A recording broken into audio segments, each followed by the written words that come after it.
Hey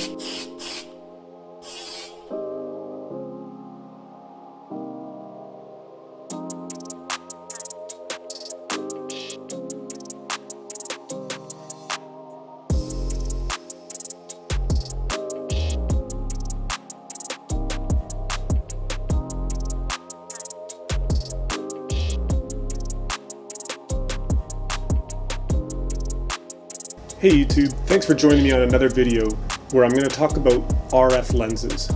I've had the Canon R6 for about 2 months now, and I've only shot with EF adapted lenses. So this is my first week with Canon's RF35 f1.8 STM Macro. Wow, that's a mouthful. And I was pleasantly surprised, and I can't wait to share some of the results. But come check this out, and then I'm going to pop this on the camera so you can just quickly see difference in video. I'm shooting this right now with an EF35 f2, a very old, very noisy lens.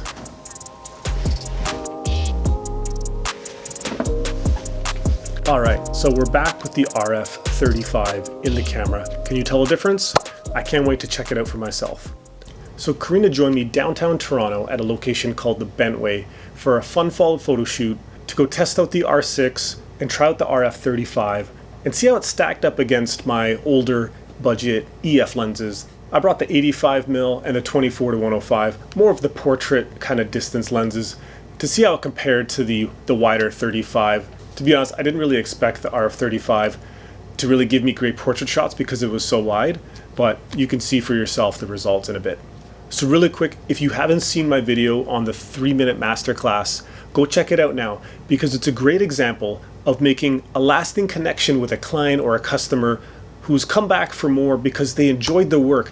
You made a connection that was beyond technical or tools. Nobody's going to remember the lighting you used or the lens you had that day. They're going to remember how they felt about the photos you made. So go check that out, because I think it's the most important aspect of photography that a lot of people might not focus on. So this video is going to cover just a little bit of technical stuff. We're not going to get too creative just yet. The following video will be more about like what image I selected, how I retouched it, and look at those kind of things. I really wanted to see, how did this thing perform? Is it worth buying? Does it outperform my current lenses? Because as I've mentioned in videos prior, I've had a bit of trouble with the quality on the R6 with my older lenses, and after playing with the settings, I still suspect there's a bit more going on. So let's see what happens. I want to give a quick free unsponsored shout out to the supplier of this lens. I rented it from a company called Mavri, and they're all the way in Surrey, BC. So they shipped this lens 4,000 kilometers to me in Toronto, and it arrived 3 days early. I was so excited and happy. Thank you. I don't know if that was intentional or not, but it gave me more time with the lens, and as a result, it's going to give you a better look at this camera. It arrived really safe. It came in a pouch surrounded by foam in this box. I knew that it was well taken care of, so good job, guys.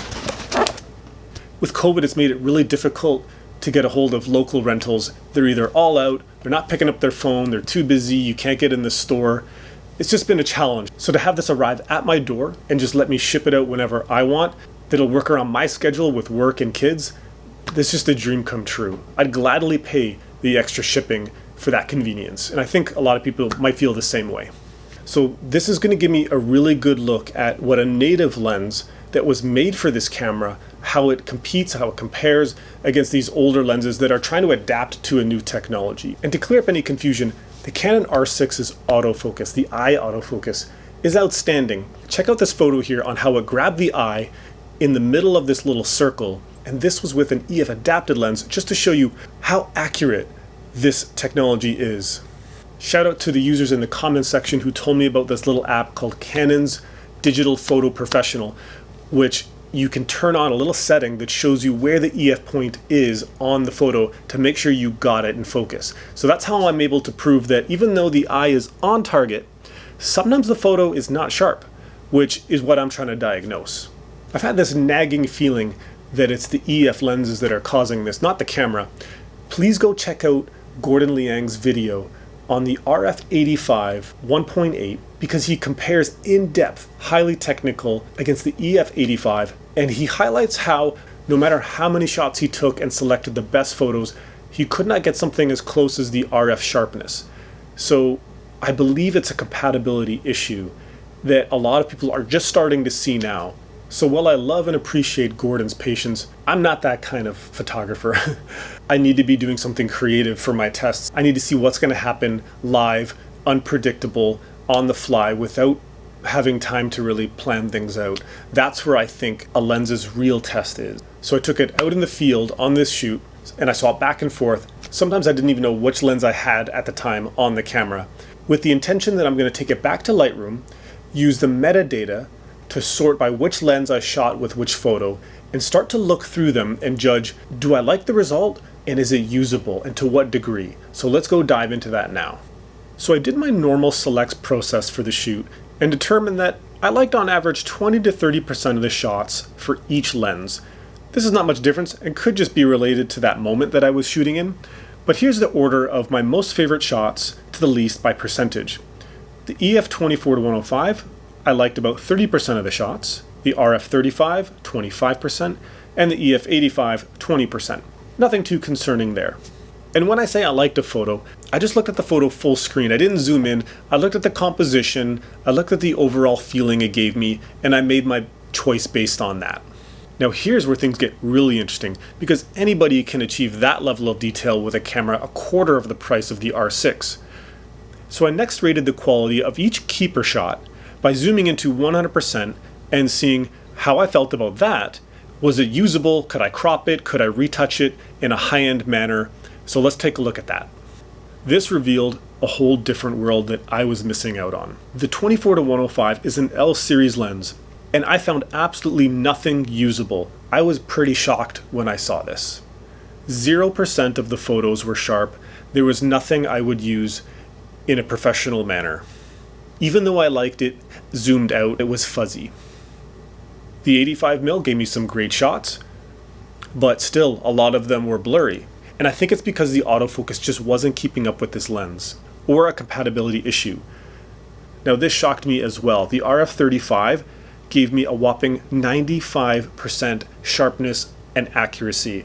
This thing hit everything that I liked. So not only did I like the photo, but it was usable to an incredible degree, to a sharpness only the 85mm on a stopped subject was hitting. So I liked testing lenses in this way because the light is changing, the model's changing, I'm moving, and I'm freezing cold. We just want to get these shots. Something that a fixed test on a tripod shooting a piece of paper is just not going to put it to the challenge and to the test that I think these lenses maybe need.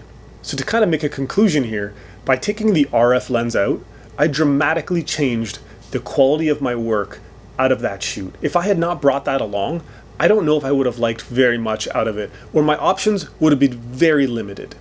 So considering the challenge that I put this camera through, I'm finally seeing why this camera is so special and why it could be worth the investment. I can safely say that the 6D would not have achieved this level of result in this same environment, this many sharp photos with a moving subject. After seeing this, I don't think I could ever take a budget EF lens out to a professional shoot where I really cared about the work, having now seen this kind of result. I really need to test this further and continue this on with more lenses and see what's going on. So to just wrap up my experience with this lens, I didn't use the macro too much. I would only really use it for a wedding to maybe take a ring shot or something like that. And what I'm realizing is that when I'm shooting indoors with a young child, she's kind of small in the frame. 35 is pretty wide, and it's hard to fill the frame with somebody that small. I almost want a bit of a zoom capability to that. Shooting adults is just fine. They fill the frame nicely in an indoor environment. It's maybe more of a wedding lens as you're walking around a lot of adults trying to take small group shots indoors and outdoors. I think I'd like to rent like a 24 to 70. I think that would give me a better range, and I think I would still see the same kind of quality. So like I mentioned, stay tuned to the next video where I stick with this lens, I dive deeper into these shots, and I share the post-production. Thanks for watching. If you enjoyed this and learned something, please hit like and subscribe. Visit DemaninPhotography.com or my Instagram for even more info. Bye for now.